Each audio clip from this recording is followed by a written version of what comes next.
Greetings, friends of typography. Both font and typeface are commonly used terms in the fields of design and typography. But opinions tend to differ sharply on how these terms should be used. And this gets mentioned a lot, but often it is just a side note addressed in one or two sentences.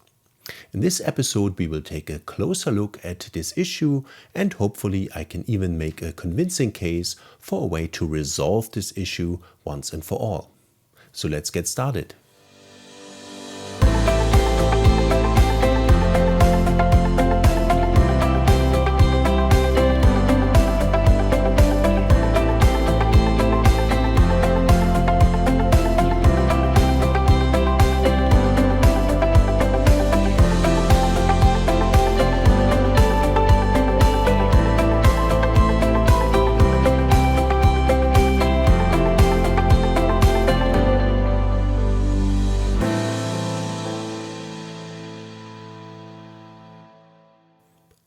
In dictionaries, both font and typeface are described as something like a set of letters in a particular design. But there is also a simple way to describe a possible difference between the terms, which is a typeface is what you see, a font is what you use. So the term typeface puts the focus on the visible letter forms, whereas font refers to the manifestation of the design as a set of letters which actually can be used for typesetting. For example, the letters in a single letterpress typecase, that is a font. Now you might think, okay, seems easy enough, so why is there even a debate about these terms? The reason is that during the 20th century, the typesetting technologies changed, and with that, the definition of the word font was put into question. On the one hand, there are people with a more conservative approach to language who want to stick to the original letterpress meaning, where each point size of a design was understood as a font of its own. And consequently, they might argue that a set of letters that isn't size specific shouldn't be called a font. They might claim that the definition, a font is a set of letters in a particular design in a specific size, is the true meaning of the word, and this cannot or should not change. On the other hand, and on the other side of the spectrum, there are people with a more pragmatic approach who simply acknowledge the current use of the term font. We buy fonts on myfonts.com, we install them with a font manager, select them from a font menu, and other people who see our design then ask about a font identification and so on. This usage of the term in the context of digital typography is common practice. And since we alternate between the terms font and typeface all the time, some people therefore might go so far as to say that font and typeface are simply used as synonyms today, and if it can't be stopped, it might make more sense to accept and embrace it. Personally, I have problems with both positions. And I think it's not just a matter of typography. We have to talk a little bit about how language works. And to avoid any preconceptions people might have about terms like font and typeface, I'm going to explain it with terms from the field of music.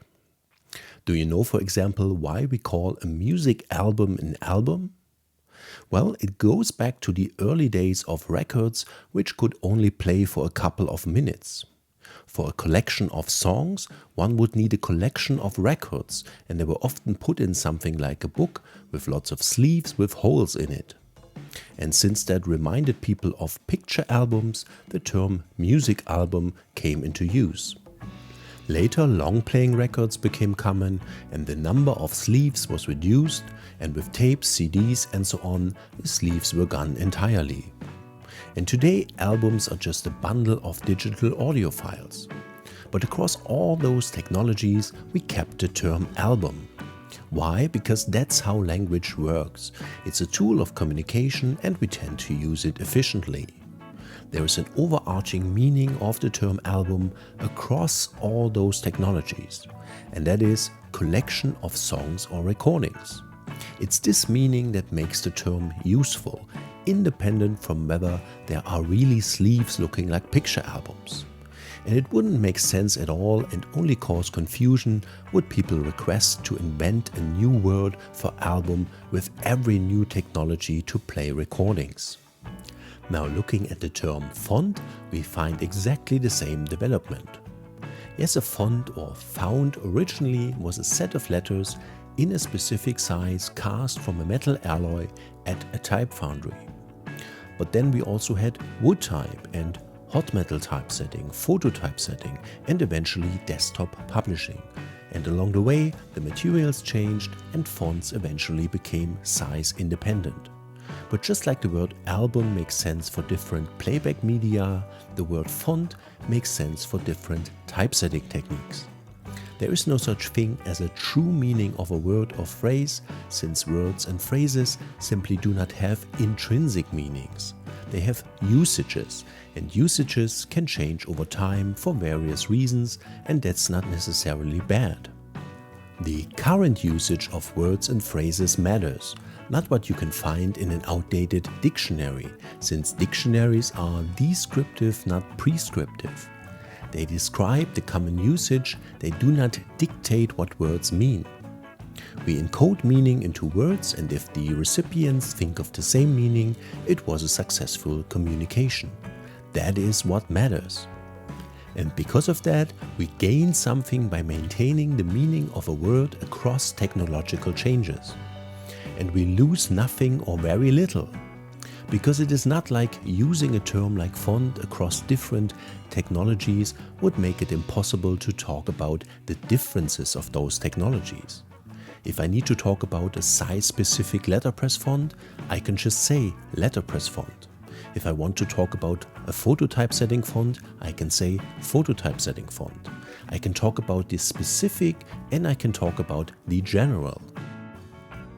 So I hope I could make the case that there is nothing wrong with using the term font in the context of today's digital typography. With that out of the way, let's move on to the question of whether font and typeface should be used as synonyms. It seems to me the debate about this might simply be based on a logical fallacy called false dilemma. Some people seem to assume that there are only two options. Either two words mean the same or they have different meanings, so they should never be used interchangeably. Otherwise, they might argue the difference would become unclear and the terms would become ineffective or even unusable. But there is actually a third option, and I think this third option applies here. But to explain it, let's first go back to the field of music again. Take the words song and recording, for example.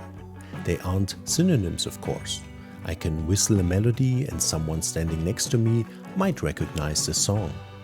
The person is directly listening to me, no recording is involved. But I could also give a talk at a conference and someone makes an audio recording of it. There is no recording, but since it was just talking, the word song wouldn't make sense. Both words have different meanings, and in these two examples, only one was applicable in each case. But if we talk about music albums and singles, both terms actually apply at the same time. There are songs, the musical composition and the lyrics, and there is a specific recording of that song, for example on an album. If we talk about a specific album, it doesn't matter if we refer to the songs or the recordings of that album, they are the same. The recordings are the manifestation of the songs and both are bound together. And this relationship can be shown in a very simple Venn diagram. There can be exclusive and overlapping uses of the terms. It doesn't have to be exclusive or identical.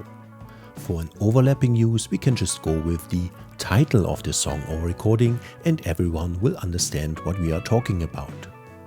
But as shown in the diagram, there are exclusive uses as well. For example, a song might also appear on different albums with independent recordings, or a song might be played live without a recording. In these cases, an interchangeable use of the terms would only cause confusion and we should use the one word that is actually applicable. And I would argue that typeface and font share the same relationship as song and recording. When a new typeface or family with different styles is released, there will be fonts available to use the design or the different designs within a family. It goes without saying. And again, that's the overlap that explains the interchangeable use of the terms. Helvetica Bold Italic is both a typeface and a font. But that does not mean that typeface and font are synonyms. The exclusive uses remain as well. A type designer sketching letters in a notebook isn't drawing a font. The designer is working on the letter forms, the typeface. And when the designer later ships that typeface in various font formats, for example for desktop use and web font use, I might have a folder on my computer with one typeface but two fonts of the same typeface. In such cases, an interchangeable use of font and typeface would make little sense and might cause unnecessary confusion. And with that, I rest my case. I don't think it is useful to cling to a very narrow letterpress definition of the word font just because that happens to be the original meaning of the word. It's almost ridiculous to deny the reality of the usage of the word that is common today. Nothing is lost anyway. It is always possible to apply a broader or more narrow meaning depending on what the specific context requires, as we do it with many other words as well. The typical interchangeable use of font and typeface is fine as long as we stay in the overlapping area of the Venn diagram. But keeping the possible differences between those terms is useful as well.